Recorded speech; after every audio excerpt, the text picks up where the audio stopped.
Hey everyone, welcome to Friday Fandemonium at our new time slot of 5 p.m. Just waiting to do my traditional lame ass audio check. Want to see if I come through. Audio is good. So it's 5 p.m. now. Our normal regular co-host Jacob Ironside, he's not feeling well, so everyone, give him well wishes and hopefully he'll feel better for his own, is that. And okay, so let's get right into it. So the first thing I want to talk about is this personal issue. I want to share something that happened today, last week. So it was last Sunday into Monday, like around after midnight. And the reason I share is because it's like I'm getting older, and you think about your mortality, and all these things happen to you, and you're like, you come this close to like horror, and you wind up not too bad. And so here's what happened. I was sitting on my bed reading a book and watching some YouTube, chilling. Right, and because I had was supposed to work in the morning, my normal day job type of thing, and I heard someone yell, "Oh my god!" Blah blah blah. I didn't hear the second part of what they yelled, right? And then what happened? I heard something else I wasn't sure about, but then I heard what I thought was an ambulance outside, and I heard someone knocking on my outside building door. Like I live in an apartment building, so I go out there and figuring that maybe Terry, the old lady in apartment two, who's a little crazy and also physically and mentally ill, she occasionally calls 911 to get an ambulance because she has medical problems. So maybe I thought in for Terry. So I go out there and I'm like, there's all people looking on the street, looking in my direction, right, but not quite at my house. And there's like cops running around my neighborhood. And around or all around my building. And first I'm thinking, is there like a criminal back there, like a maniac or something? The city, and you kind of expect that, sadly enough, right? And then I'm like, what's happening? The cop goes to me. There's a fire in the house right behind yours. You got to get out. And I look in the alley next to my house, and I like normally I would see a backyard and a fence, right? Even at night you can see the fence. It was and all I saw was a already orangey light and these embers hitting the house. So I'm like, yeah, I have to get out. All I had was my phone, didn't have any keys or anything. But luckily, I had gotten dressed. So he helped me. He's going to help me down the stairs. So I have some difficulty walking on stairs and things like that.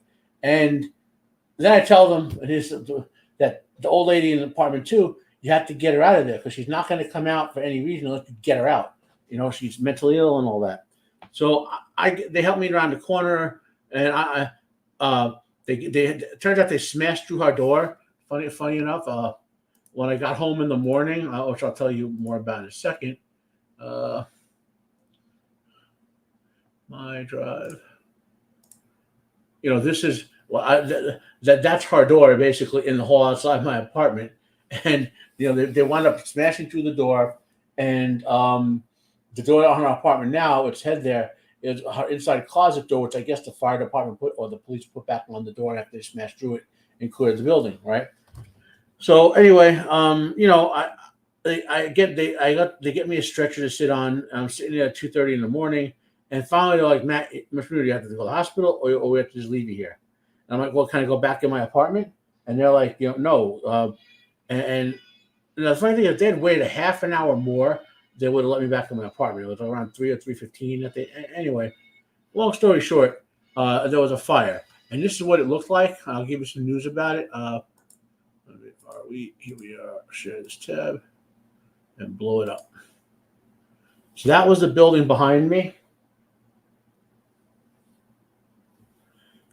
and this is around the corner. Like my house would be, like if you went to the right of that. I live on the street to the right of that. So that was like the house right behind mine. And that was a bad fire, obviously. We got some news to read for you from it while we watch the fire.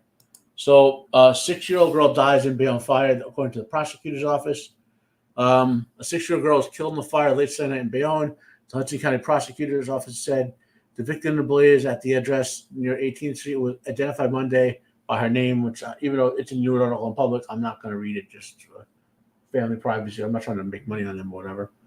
Um, just after 11:40 p.m., which fits my timeline, the Beyond firefighters responded to the building and found heavy fire and smoke throughout the two-story building, according to the county prosecutor, Esther Suarez.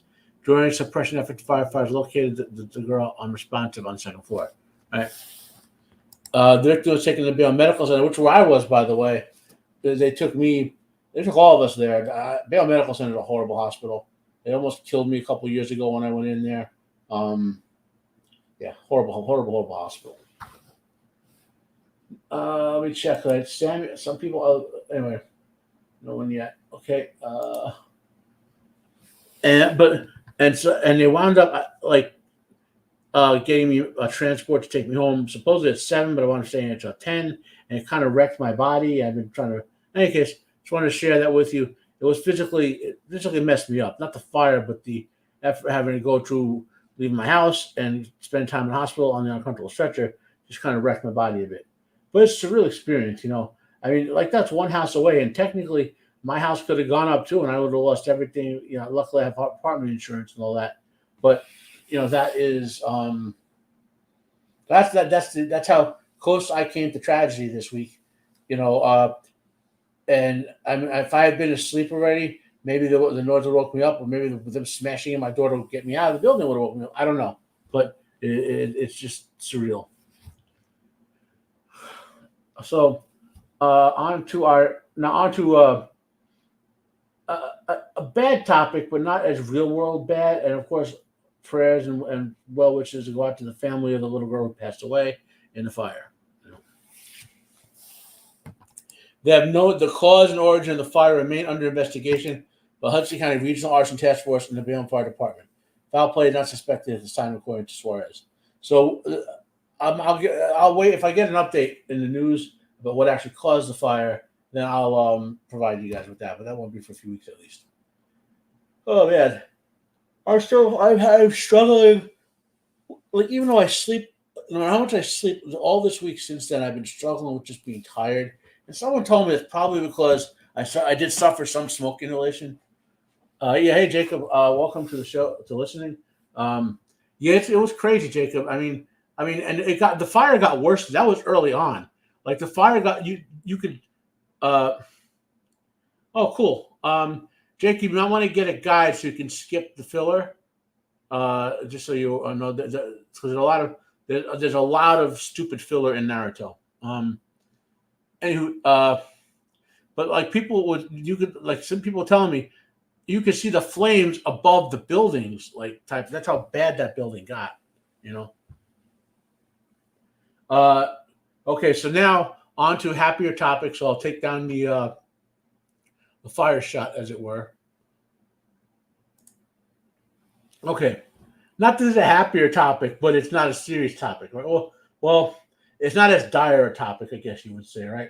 So, and if Sammy comes on, Sammy had said he might come on the show to talk to. So because he and I both noticed something with the acolyte, and we both thought we were crazy, but then when I say it out loud, he's like, "Yeah, that's true. So the crapolite, as we call it, has basically been ripping off Naruto for like tons and tons of his story. Now let's see if I can get some shots here. The acolyte.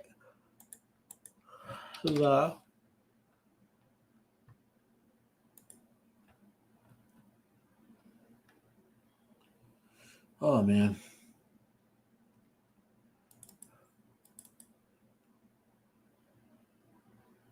Huh. I got a misnamed file.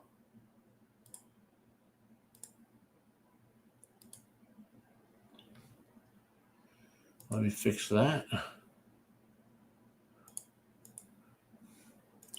I'm just correcting something while I get some. I found an error in a file name that I need to fix right away.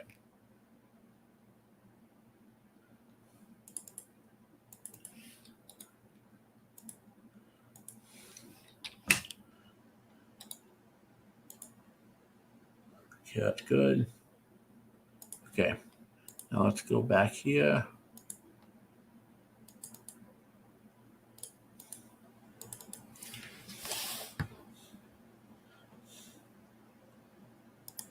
Okay, so let me do a screen share now. Present, share screen, window. Okay, so the first time we noticed this was early on when we saw this character, of course, who is May or Mayo or whatever she is.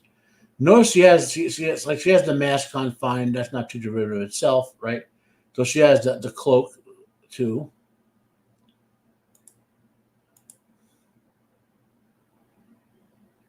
And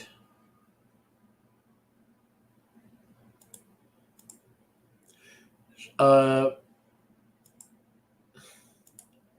trying to show where they show the again. You get to know a very Star Wars fight. Then she pulls out. Look at that. She pulls out kunai, and this is like early on. Maybe early on it could be an homage or something, right? You're not. Hey Dempsey, how you doing, my friend? Um, you're thinking, okay, maybe it's a little homage to Kakashi or whatever.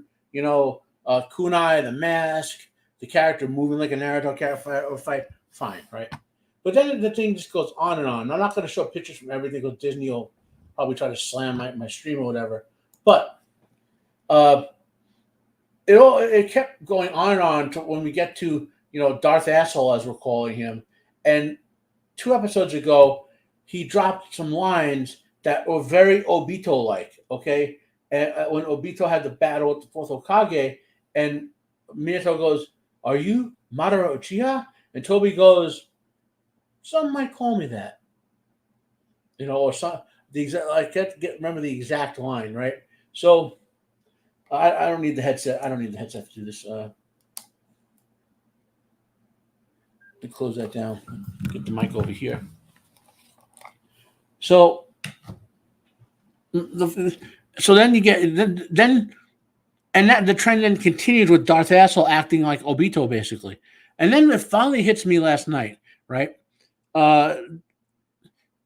Mei and Osha are Sasuke and Naruto, even to the way they dress. Osha's outfits are baggy unisuits, unicolor, right? And they look kind of weird.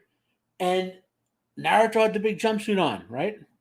And Naruto is optimistic and drawn towards goodness and stuff like that, his nature of his character, whereas Sasuke was drawn towards darkness, okay? And they're siblings, right? Naruto and Sasuke are reincarnated siblings. Keep it going, right? And even till last night in their scenes, okay? So when in the show, when Darth Asshole was messing with Osha, because he had right? He's messing with Osha. He's giving her part of the story to try to confuse her. Just like when Toby, who was Obito in disguise, so to speak, when he first went to Naruto, he could have taken him right then and there because Naruto was sleeping. And at the time, he would have no defense against Toby's Kamui, right? But instead, he starts dropping BS, just like Toby did, trying to confuse Naruto. While at the same time, Soul, who's acting Itachi like, thinks he has Osha initially, finds out he has Mei, even though he should have known as a Jedi, right? And he defeats her by sneaking around, and is about to lay on the big reveal of what happened to her. The same way Itachi finally told Sasuke what really happened after Sasuke lost to him finally in the final showdown, right? And it's like it's insane how much this show is robbing from Naruto. It's just utterly insane, right?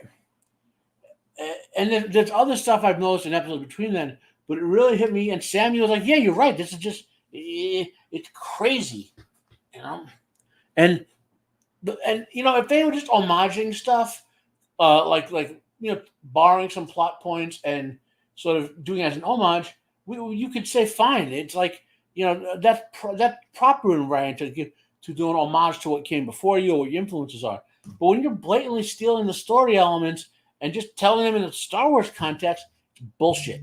Right? Especially when this is nowhere near as good as Naruto, and it's offensive to something as good as Naruto to steal it, to repurpose it for this crap. Okay? So that's kind of the rant about that. Also, I should mention, so 5 p.m. Eastern Standard is the new regular time for the show. I think it'll work out better. I myself am a little under the weather a bit. I'm still feeling the after effects of not so much the fire, but having gone to the hospital. Most of the aches have cleared up, but still feel drowsy. I took a nap and woke up at like 2 o'clock, and I feel drowsy again already. And I'm probably gonna take another week or so to get over it all. But anyway, so I mean, and they do this in other. It isn't just the Acolyte. If you watch Rings of Prime, if you watch Wheel of Prime, if you watch other Star Wars shows, especially like Obi-Wan, for example, they're blatantly stealing stuff from other properties, and it's so obvious. I actually look for in everything now. I look for where did they steal that. Like in Obi-Wan, I call her Bat Reva because she was having these constant scenes where she's doing like the Michael the Christian Bale, Batman, how he would lurk on roofs and pose all the time and all that, So that was one example of what they stole, right? And that show also stole from Naruto with a lot of like Kid Leia's story arc, Again, it's just crazy. Well, it's not crazy. It's obvious that these are writers who shouldn't be writing, who should be writing C grade movies, syndicated TV shows on channels you never heard of, and porn. Instead, they're writing stuff that costs $50 million an episode or more. Right? Well, that's the rant in this. And let's just get a few articles done. I don't know how long this show is going to. I will cover a little bit of wrestling on this show as well. But let's do a few little sci-fi first. Okay. And I found one or two articles. Okay. Here's something cool. Share screen. So, French police investigate the vanishing of a 13-year-old sword linked to the mythological fable. What's that mythological fable? Well, Roland, so the concept of a paladin. Okay, step back. We don't know this. So, there are three, I guess you would say, core sets of lore for like early medieval, late Dark Ages Europe, right? There's the matter of Britain, which is mostly King Arthur, right? There's the matter of France, which is based around Charlemagne, and there's like the matter of I think Europe or whatever they call it, right? So, and in the concept of a paladin that we use in role playing games comes really from the matter of France. Charlemagne's paladins, the peers of Charlemagne, right? And the main one in the legends was Roland, right? And Roland had the sword Durandal, the Vorpal sword that could cut through anything. That's where all that comes from, where the Vorpal sword comes from, where the paladins come from, right? So let's just read along here. French police on the hunt for Durandal, a sword wielded by the semi-legendary knight Roland, had disappeared from the village of Rocamadour, multiple outlets reported. Durandal has been said to be wedged into a rock wall some distance from the ground in the village for around 1,300 years prior to its mysterious vanishing, right? So here's a picture of it. There should be a picture of it somewhere. Maybe they took it out. Here, let's do this. Maybe it'll be on Twitter. There's a picture of it that was with that article, and maybe they edited it out. Let me find it. French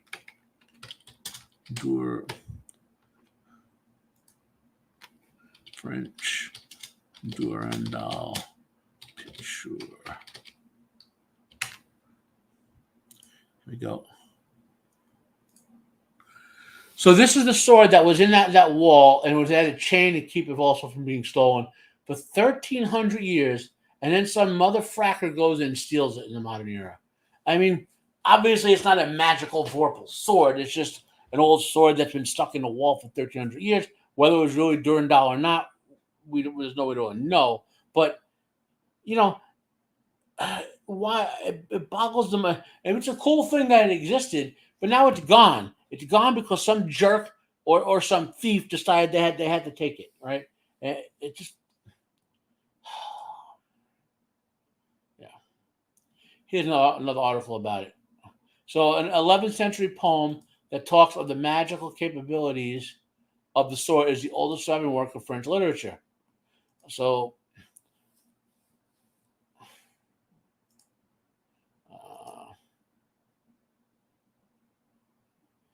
yeah, well, it's not unknown what led to the mysterious vanishing of the weapon.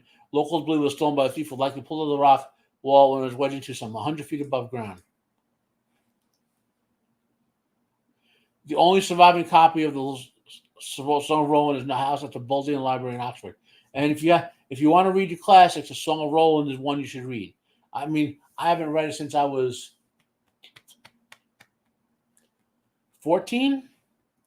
That's when I read a bunch of the Matter of France, the Carolingian stuff, as they say.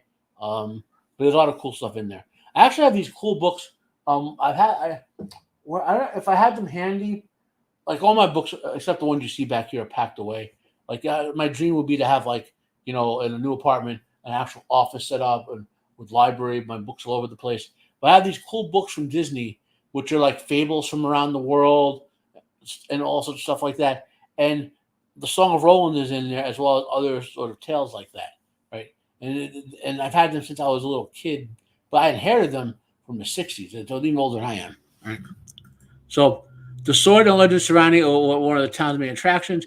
If the town started to believe that the indestructible sword could cut through stone with a single blow, legend says King Charlemagne gifted the sword, magic sword to his best soldier, Roland, in the night before he died in battle. Roland attempted to destroy the sword so his enemies could not use it, but was unable to break it, because Durandal in the lore is indestructible. In desperation, he drew the sword in the air and it traveled hundreds of kilometers before landing on a cliff in Rocamadour, a French town. And the sword's sudden vanishing has upset locals who believe the destinies and triumph the legendary weapon. We're going to miss Durandal. It's been part of Rocamadour for centuries, and not a guy who doesn't point out when he visits. Hopefully they'll find the schmuck who stole the blade. I see 5 people that are watching, so welcome to the show, you 5 people. What else do I have? Okay, I have one other prepped article, then we'll find a couple of random ones.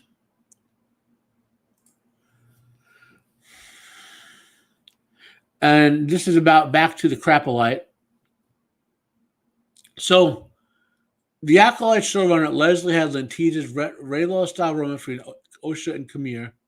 And I was sent one fanfic. I was absolutely surprised how prescient it was. So, this writing for this show is at the level of fan fiction, right? So she's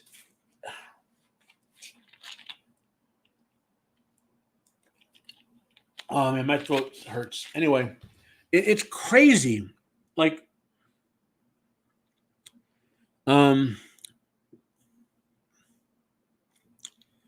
that. I mean, I don't know if I said this online last night, but we pointed out one thing that was also pointed out was the over sexualization of this show. But that would make sense because Leslie Headland, was in charge of grooming people for Harvey Weinstein, and now she's got to have someone. She's got to groom her own people, and I mean, if you have to get a job with Harvey Weinstein, you got to sleep with him. Well, our girlfriend in the show, and so she's sleeping with Leslie Headland until she got her job. I mean, now those are my prepped articles, but I did want to go over this. I think I've ranted about it last week, but I'm not sure. Empire, and then Barrel Whites. So this is an article on June 27th from Empire. Lord of the Rings Undead Barrel Whites finally hit the screen in Rings of Prime Season 2. Now,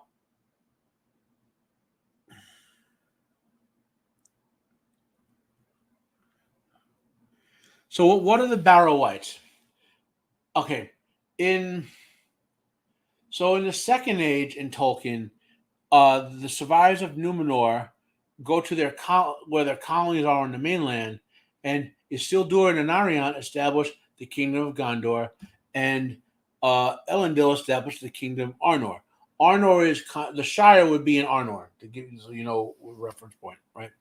And those kingdoms basically last certainly to the end of the Second Age, And Arnor eventually falls apart due to civil war when the line of kings become the Rangers.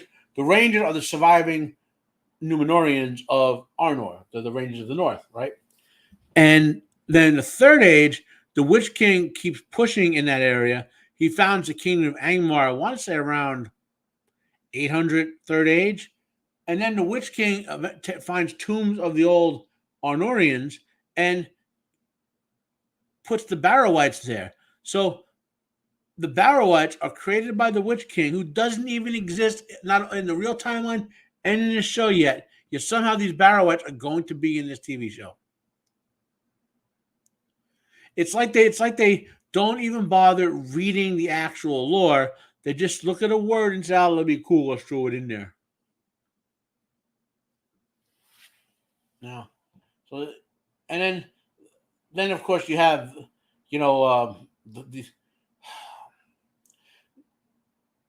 from what I understand, Galadriel's character is also being sidelined, with Celebrimbor being the main elven character in the new season, which is supposedly a response to fan reaction to their lame ass version of Galadriel. Not going to help. Because, I mean, yes, Celebrimbor he should be the main character of the actual Forging of the Rings, and that should be, but they should be doing it the way they're doing it, right? I'm supposed. I mean, Dane from White Cloaks wants me to go into the chat on pen and paper. She's let me get the name. She's an editor who does some really good videos breaking down stuff. Sword and Pen. So Sword and Pen reflections or whatever. She'll do breakdowns. She's doing a breakdown on Rings of Power Prime and on the writing quality of which is the lacking of it. And Dane's like wanting me in there as because of my knowledge of the lore in the chat. I don't know if I'll be able to do it.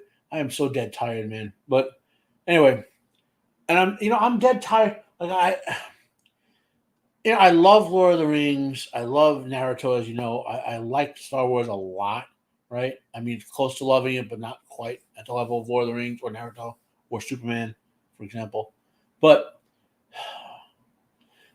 it feels like an assault for me from these products,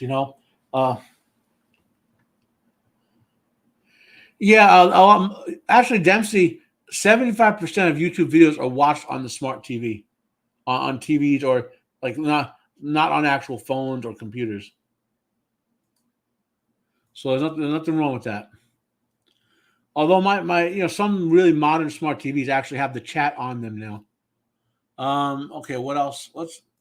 So it's 5:30. I had one or two other ideas. I was kind of hoping to get a little discussion going with either Jacob or someone, but whatever. We shall overcome. We'll find a random article or two. I will cover some wrestling in a minute. Okay, I like to find another.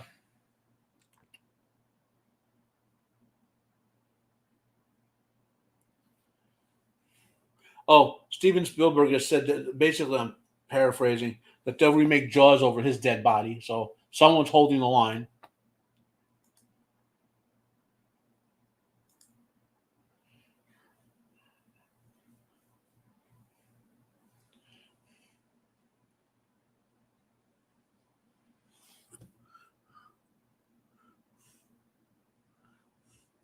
And well,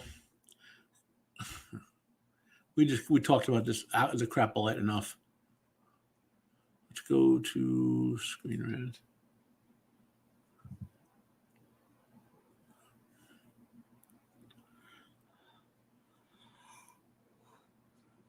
Let's see, Jared Padalecki. Okay, Jared Padalecki's Supernatural Return idea is the only way season 16 can work. A shorter, limited-run Supernatural season 16 could be the only way for a revival to succeed, following successful shows like Gilmore Girls or A Year in the Life. Both Jared Padalecki and Jensen Ackles opened and reprised the role of Sam and Dean Winchester, but only for a limited series, not a multi-season run. And they could do that. They could do like a Lost Tales of Supernatural and have like a mini series like maybe 10 episodes is one little saga that happened early on when they were younger. There's ways they could do that. So Jerry Padalecki, who played Sam Winchester for 15 seasons, has really great vision how Supernatural come out of season 16. In fact, Padalecki's idea for a Supernatural return might be the only way, blah, blah, blah. Okay.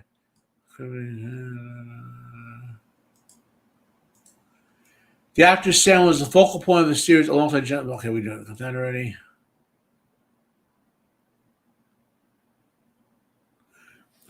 Yeah.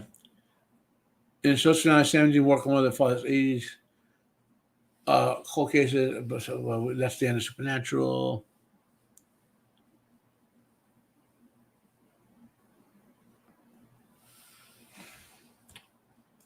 What is his idea?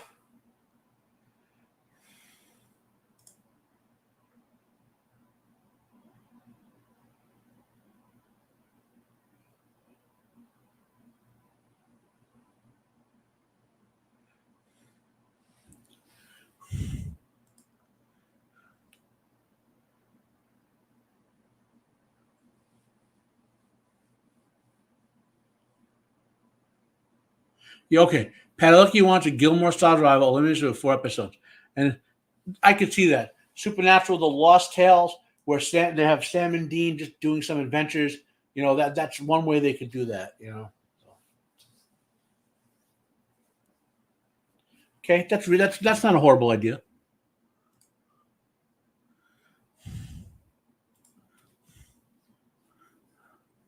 Okay, let's see what they say here. Jacob, you might want to read this article, right? 13 war movies are perfect from start to finish. So let's see if they have 13 perfect war movies. Zero Dark 30. This is about the hunt for Osama bin Laden. This movie is really good. I wouldn't say it's perfect because the pacing is a little weird. Um, it's not perfect. It's more like it's not an 8 out of 10, maybe a 9 out of 10. It's not perfect. Come and See. I've never seen that one, so I'm not going to comment about it. Best Years of Our Lives. I dimly recall this one, so I can't comment about it. Black Hawk Down. Black Hawk Down is a 10 out of 10, especially the extended edition. There's a very short list of like completely perfect movies to me, and Black Hawk Down is the greatest war movie of all time. It's one of the greatest movies of all time. So it should be higher on this list. Platoon, overrated. It was a good movie, not a great movie. So I would.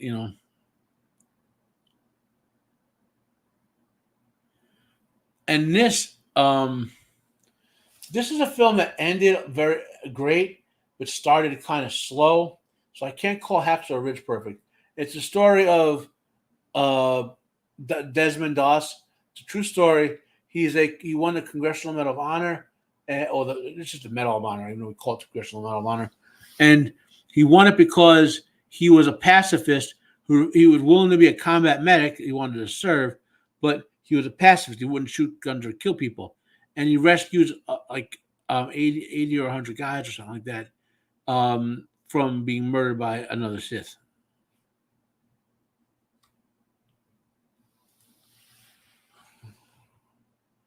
Hacksaw Ridge. That's a good movie. I don't know if I would rate it. No, not Hacksaw. It's like Three Kings. I don't know if I'd rate that as a perfect movie. No, it's not. That's not a perfect movie. That's not. Full Metal Jacket is one of the most overrated war films ever. Okay. Saving Private Ryan is a great movie. It's probably top 5 war movies all time. And it can be claimed to be perfect. You could find flaws in it. I don't need to though. I guess if you consider Casablanca a war film, yeah, right. Apocalypse Now.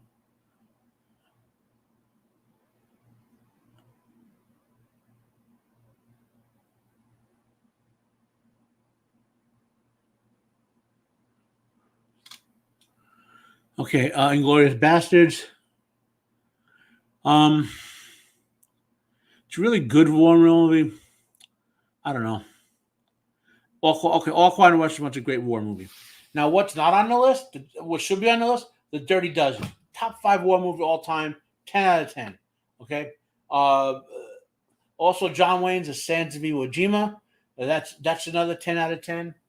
That should be on this list. Sergeant York should be on this list. That's another 10 out of 10. I don't know. Sometimes these people make the list, and it's like it's really their favorite war movie. They're not being objective about it. 5:35. We're going to go to 5:45 today. Oh no, we're going to do the wrestling, and when we're done with the wrestling, then I'll hang it up.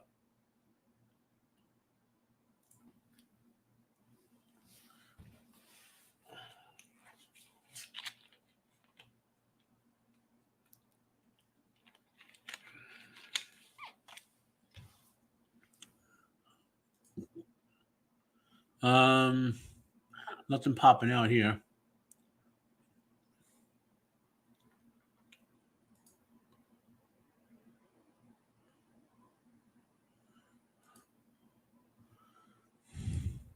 Let's check some music news out.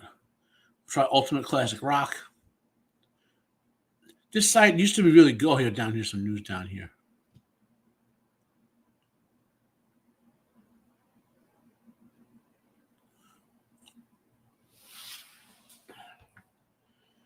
One more music news. We'll go to Metal Injection.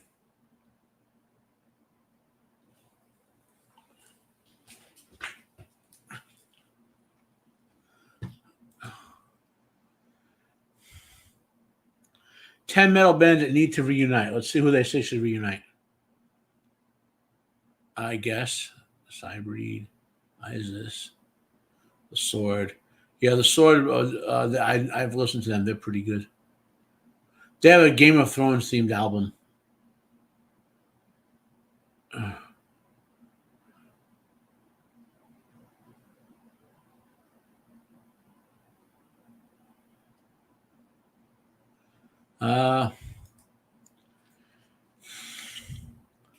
Let's go to Dark Horizons.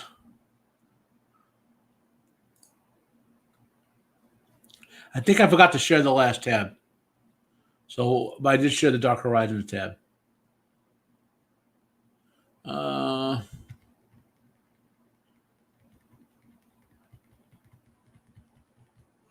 nothing there.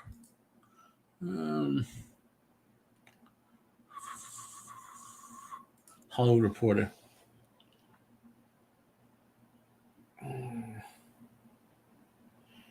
Okay, let me cover a little bit of pro wrestling. So I dropped my videos last night. I did a little live stream recordings. I did my review / reaction to AEW's Forbidden Door. And then I did my predictions and an pre-event analysis for WWE Money in the Bank. So for the fullness of those contexts, feel free to enjoy those videos. So now I'm just going to talk about some general pro wrestling stuff. So I watched WWE, AEW, TNA, and ROH. ROH is really AEW because Tony Khan owns both of them. And a little bit of New Japan Pro Wrestling, and a little bit of Mexican federation called CMML, right? And mostly because there's a lot of crossover between the non WWE ones, and so a lot of wrestlers in one have titles in other, and so forth. Now, pro wrestling is entering another really good age. For the past year, there's been improvements across the board in multiple federations. You know, a lot of certain fans like to give AEW shit for whatever, but the reality is, WWE is overall the best programming, right? But AEW has the percent as like for every 10 matches, AEW has consistently a high quality of matches. Let's say 9 out of 10 or 8 out of 10 will be good, enjoyable matches. Whereas WWE, they still have a habit of these boring matches, which are the same match over and over again. So that's a WWE problem, you know.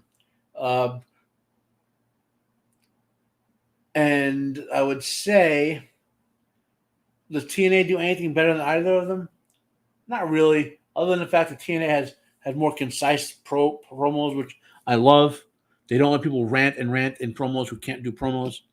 You know, the biggest news and my favorite feud in wrestling is probably the Bloodline feud with Solo, who's no one thought Solo could get over like he did as a heel leader. So everyone thought he'd just be a goon squad heel for most of his career, and now he's over. He's a definitive A level heel, or about to become one. If he could sell it in the ring and be a viable threat in the ring to, whoever he's going to go in, like say Cody, then he could maintain that level, that new level he's achieved. Right. 541. I am feeling a little under the weather, and I don't, it would make it easier if I had a sounding board to chat back and forth with on here. Let's just double check. Nope, no one's popping up to be a sounding board. Thank you for reposting, Dempsey. Thank you for reposting, Roman. If you're listening. So this week is WWE Money in the Bank, and next week is TNA Slam. I think it's Slammiversary, but there's a TNA on the 20th. There's a TNA pay per view, and I'll have reaction to that. What else am I doing? I'm now a regular on Wednesday night at Overbooked, which is a show hosted by Ryan of Legion Talk and Joker Voice on both of their channels, simulcast on their channels. Wednesday nights at 10 p.m. Eastern Standard Time, along with Brad and Eagle. So we BS about the wrestling. On Roman of the Empire's Thursday show, we are currently reviewing the crap. I need to force choke myself to stop. No more Crapolite. But we're reviewing the Crapolite episode 7 this Thursday coming up. Hopefully, we'll only do an hour of it and talk about some other stuff afterwards, because it feels like pulling teeth to talk about that bullshit show. I wonder how much more Naruto they're going to rip off next week. I dropped my videos for Sharp Season 4, Episode 1, which is Sharp's Regiment. And the second half of that is awesome, really, really entertaining. And then my Episode 1 of Hornblower, the 1990s Rachel Hornblower series. Those are up. So I got 4 videos up so far. I will drop my WWE Money in the Bank post-analysis and reaction probably Sunday, because I'll watch it on Sunday because I get them a day late, and that'll make sense. Right. That's the wrestling. Let's see if we can find one more article to check her out.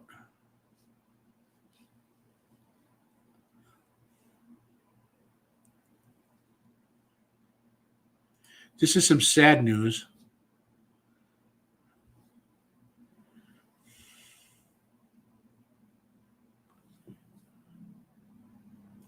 So Christina Applegate, who all of us had, crushes on back in the Married with Children days, truly gorgeous woman, and a really good person.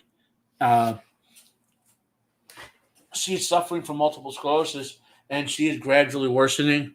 And this article here is about her. Hey, Sammy, better late than never, right?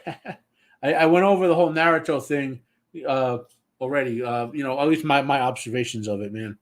But if you want to drop in and talk, Sammy, let me know. Otherwise, I'm going to end the show in about 5 more minutes.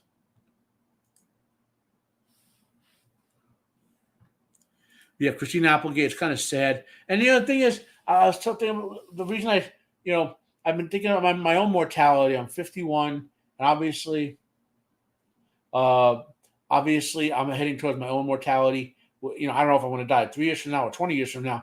But as you age, you begin to feel this stuff. But I don't have. I have medical conditions that will probably reach my death. But I don't have a death sentence condition like she does, where she will die from multiple sclerosis at some point.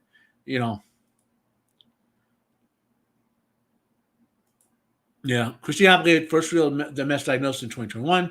Since she learned of her diagnosis, Applegate has fallen into a deep depression. Not only due to the diagnosis, but the pain and struggle do think she enjoys because of the disease. It's kind of sad.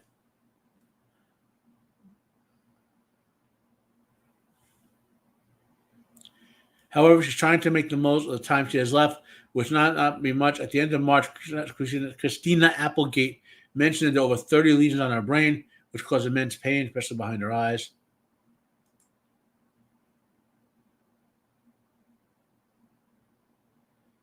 So maybe it's worsening in her case. Sad news. Yeah, I mean, that usually means once you get one cancer, odds are that you're going to kill you someday. But with the multiple sclerosis and the lesions on the brain,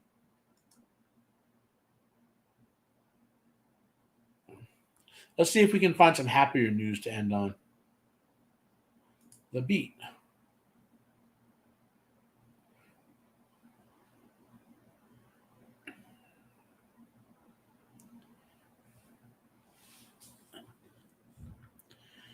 STCC.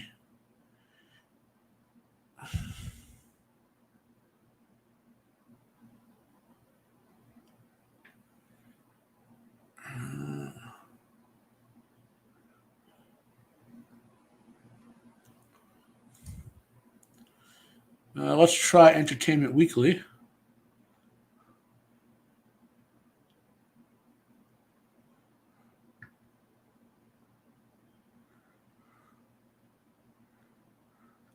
I'll hear what's new on Netflix.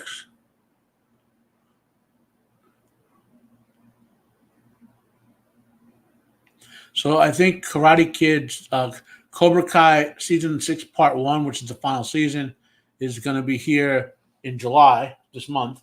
So that's pretty cool. That's been pretty good so far for the 5 seasons. Let's hit up Bleeding Cool.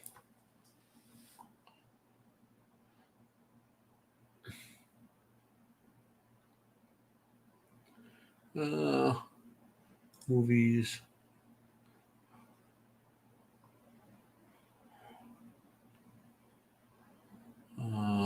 TV.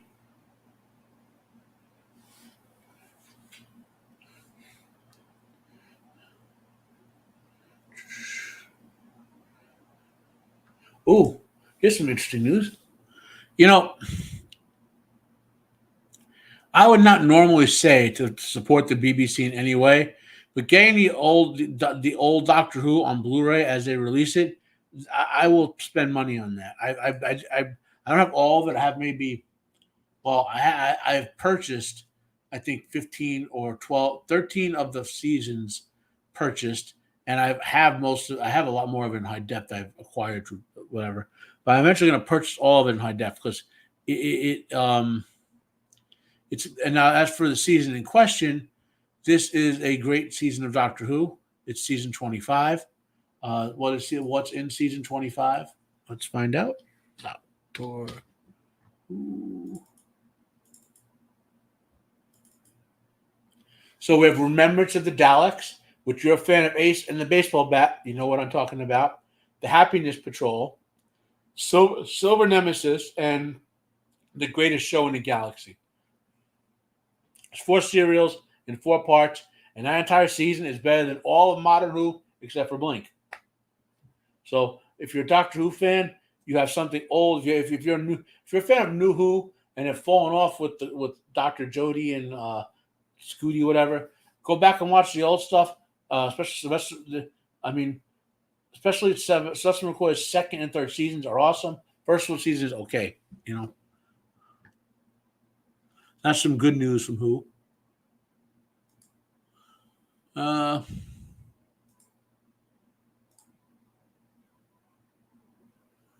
Okay, where are we here? Bleeding Fool.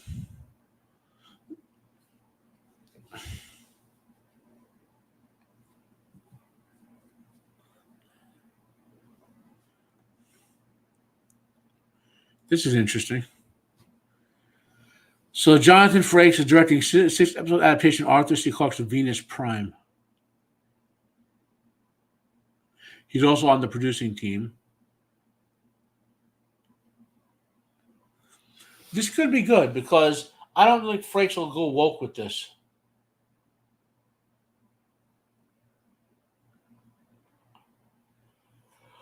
Yeah. I mean, it could happen, but we'll see, right? But I don't think Frakes is Venus Prime.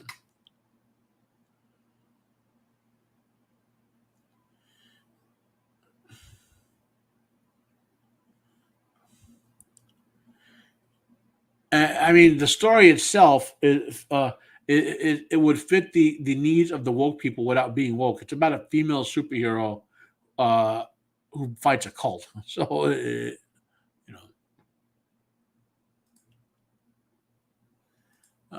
let's see.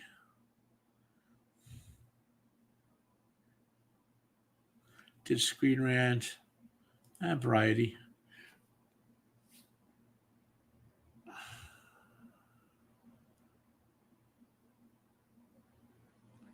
Okay, I think that's it. Yeah, it's almost 6 o'clock. So uh, 5 p.m. is my new time. Jacob couldn't be on. He's not feeling well. I mean, I'm not feeling great, but I had to do the show. It is my show. Um, but I am recovering from the incident with the fire. Sammy, at the beginning, I talk about the fire, and I even show footage from it. Right. So I told you what's coming up. I'm a little out of sorts because I feel a little loopy. Told you what's coming up. Talked about everything I want to talk about. Any questions, guys? Otherwise, I think I'm going to call it.